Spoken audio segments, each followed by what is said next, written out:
समास 7वा. जगज्जीवन निरूपण. श्रीराम. मुळी उदक निवळ असते, नाना वल्लीमध्ये जाते. संग दोषे तैसे होते, आम्ल तीक्ष्ण कडवट.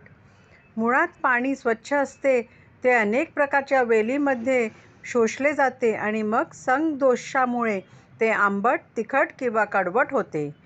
आत्मा आत्मपणे असतो, देह संगे विकारतो. साभिमाने भरी भरतो, भलतीकडे.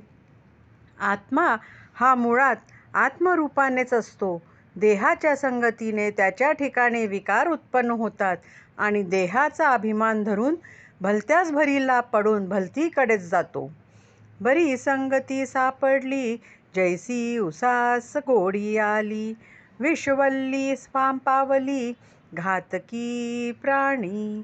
जर माणसाला उत्तम संगत मिळाली तर उसात पाण्याने गोडी यावी तसे कल्याण होते.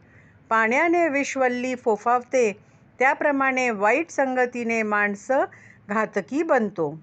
18 भार वनस्पती, गुण सांगावे ते किती. नाना देहाचे संगती, आत्मयास होय. 18 भार वनस्पती आहेत, त्यातील प्रत्येक वनस्पतीच्या गुण वेगवेगळे असते. त्या गुणांचे वर्णन करणे कसे शक्य आहे? आत्म्यालाही नाना देहांची संगती लाभते व त्यास अनुसरण गुण त्याच्या ठिकाणी प्रकट होतात. त्यामध्ये कोणी भले, ते संत संगे निघाले. देहाभिमान सांडून गेले, विवेक बळे. त्यामध्ये काही सज्जनांना संतांची संगती लाभते आणि ते विवेकाच्या बळावर देहाभिमान सोडून या भवसागरातून पार होतात. उदकाचा नाशची होतो, आत्मा विवेके निघतो. ऐसा आहे प्रत्यय तो, विवेके पहा. उदकाचा तर नाशच होतो, पण विवेकाने अंतरात्मा साऱ्या भ्रमातून मुक्त होतो. विवेकाने याचा अनुभव घेऊन पाहावा. ज्यास स्वहितची करणे, त्यास किती म्हणून सांगणे. हे ज्याचे त्याने समजणे, सकळ काही. ज्याला स्वहित करावयाचे असेल, त्याला आणखीन किती सांगावे. ज्याचे त्यानेच सर्व काही समजून घेतले पाहिजे. आपला आपण करी कुडावा, तो आपला मित्र जाणावा. आपला नाश करी तो समजावा, वैरी ऐसा. जो आपला आपण कैवार घेतो, तो आपला आपण मित्र जाणावा. जो आपला आपणच नाश करून घेतो, तो स्वतःचाच वैरी बनतो. आपले आपण अनहित करावे, त्यास आडवे कोणे निघावे. एकांती जाऊन जीवे, मारी आपणासी. जो आपले अकल्याण आपणच करून घेतो, त्याला कोण अडवू शकणार. एकांतात जाऊन एखाद्याने आत्मघात करून घ्यावा, तसेच हे आहे. जो आपला आपण घातकी, तो आत्महत्यारा पातकी. या कारणे विवेकी, धन्य साधू. जो आपला घात आपणच करून घेतो, तो आत्महत्यारा अत्यंत पातकी आहे असे समजावे. म्हणून जो विवेक करतो, तो साधू धन्य होय. पुण्यवंता सत्संगती, पापिष्टा असंत संगती. गती आणि अवगती, संगती योगे.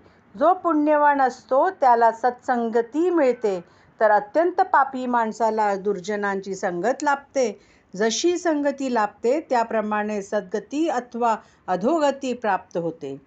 उत्तम संगती धरावी, आपली आपण चिंता करावी.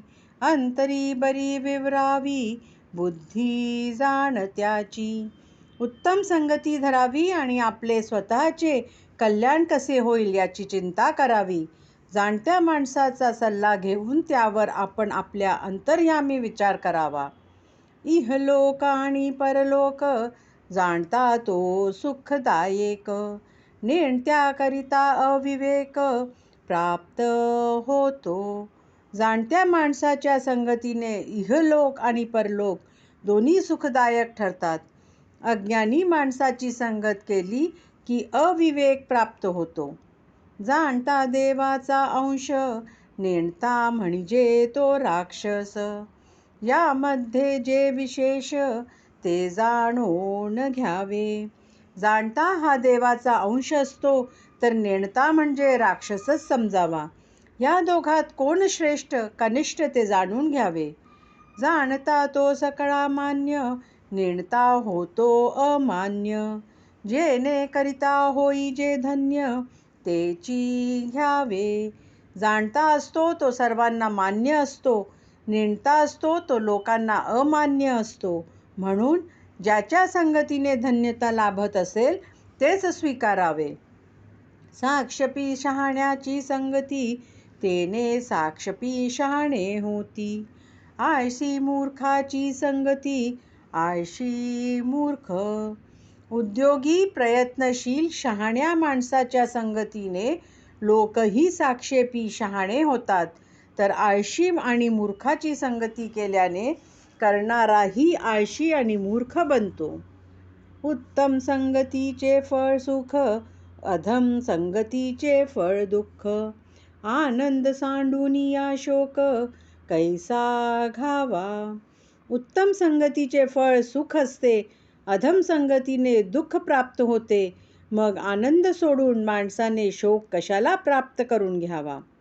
ऐसे हे प्रकट दिसे, जनामध्ये उदंड भासे. प्राणी मात्र वर्ततसे, उभय योगे. जगात या दोन्ही गोष्टी प्रत्यक्ष पाहावयास मिळतात.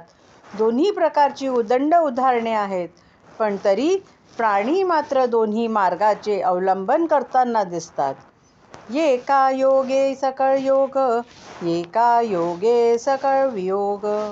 विवेक योगे सकळ प्रयोग, करीत जवे. विवेकी माणसाच्या संगतीने सर्व लाभ होतो, तर अविवेकी माणसाच्या संगतीने सर्व चांगल्या गोष्टींचा वियोग होतो. म्हणून सर्व काही विवेकी माणसाच्या संगतीत राहून करावे. अवचिते सांकडीत पडिले, तरी तेथून पाहिजे निघाले. निघून जाता झाले परम समाधान. माणूस अचानक जर अडचणीत सापडला तर तेथून निघणे भागच असते. तसे निघाल्यावर मग परम समाधान प्राप्त होते. नाना दुर्जनांचा संग, क्षणक्षणा मनभंग. या कारणे काही रंग, राखोण जावे. अनेक दुर्जनांच्या संगतीत क्षणाक्षणाला मनाविरुद्ध गोष्टी घडतात, मानभंग होतो. म्हणून आपला स्वाभिमान दुखावला जाणार नाही इतपतच जवळीक करावी. शहाणा येत न कयाच्या गुणे, पाहो जाता काय उणे. सुख संतोष भोगणे, नाना श्लाघ्यता. विवेकाने केलेल्या योग्य दीर्घ दृष्टीच्या प्रयत्नामुळे काहीही कमी पडत नाही, तर उलट सुख संतोष प्राप्त होऊन अनेक प्रकारे प्रशंसा केली जाते. आता लोकी ऐसे आहे, सृष्टीमध्ये वर्तत आहे. जो कोणी समजून पाहे, त्यास घडे. लोकात आणि सृष्टीत अशीच राहटी आहे. जो कोणी समजून विवेकाने वागतो, त्याला सुख संतोष लाभतो. बहुरत्न वसुंधरा, जाण जाणो विचार करा. समजल्या प्रत्ययो अंतरा, माझी येतो. बहुरत्न वसुंधरा असे म्हटले जाते. ते नीट जाणून घेऊन विचार करावा व त्यातील रहस्य जाणून त्याचा प्रत्यय अंतराव घ्यावा. दुर्बळ आणि संपन्न, वेडे आणि व्युत्पन्न, हे अखंड दंडायमान, असच्ची असे. दुर्बळ आणि संपन्न, वेडे आणि व्युत्पन्न अशी दोन्ही प्रकारची माणसे जगात असतात. ही जगाची अनुल्लंघनीय राहटी अशीच चालत आली आहे. एक भाग्य पुरुष मोडती, एक नवे भाग्यवंत होती. तैसीस विद्या व्युत्पत्ती होत जाते. एखादा भाग्यवान पुरुष निर्धन होतो किंवा नष्ट होतो, तर कुणी एखादा नवीन भाग्यवंत होतो. विद्या आणि व्युत्पत्तीच्या बाबतीतही असेच घडत असते. त्या पण येतात आणि जातात. येक भरे ये करिते, रिते मागुते भरते, भरते ही रिते होते काळांतरी. एक संपन्न तर एक भिकारी दिसतो. प्रयत्नाने भिकारी संपन्न होतात, परंतु ही संपन्नता ही कायम टिकणारी नसते. ही निक्रम रहाटाच्या गाडग्याप्रमाणे एकदा भरण्याचा आणि एकदा रिकामे होण्याचा क्रम हा या सृष्टीचा नियमच आहे. ऐसी हे सृष्टीची चाली, संपती दुपारची सावली, वयसा तरी निघून गेली हळूहळू. अशी या सृष्टीची प्रथाच आहे. दुपारची सावली जशी थोडाच वेळ पायाखाली टिकते, तशीच संपत्ती ही थोडा वेळ टिकून नाहीशी होते. आयुष्यातील वर्षे ही हळूहळू निघून जात असतात. बाळ तारुण्य आपुले, वृद्धाप्य प्रचितीस आले, ऐसे जाणून सार्थक केले पाहिजे कोणी एके. बालपण तारुण्य निघून गेले, आता वृद्धावस्थेचा अनुभव येऊ लागला आहे. हे जाणून तरी माणसाने आपल्या आयुष्याचे सार्थक केले पाहिजे. देह जैसे केले तैसे होते, यत्न केल्या कार्य साधते, तरी मग कष्टावे ते काय निमित्य. देहाला जसे वळण लावावे तसा तो होतो. त्याचे सार्थक करण्याचा प्रयत्न केला तर ते कार्यही साध्य होते. तर मग कष्टी होण्याचे, निराश होण्याचे कारणच काय. इति श्रीदासबोधे गुरु शिष्य संवादे जगज्जीवन निरूपण नाम समास 7वा. इति श्रीदासबोधे गुरु शिष्य संवादे जगज्जीवन निरूपण नाम समास 7वा समाप्त.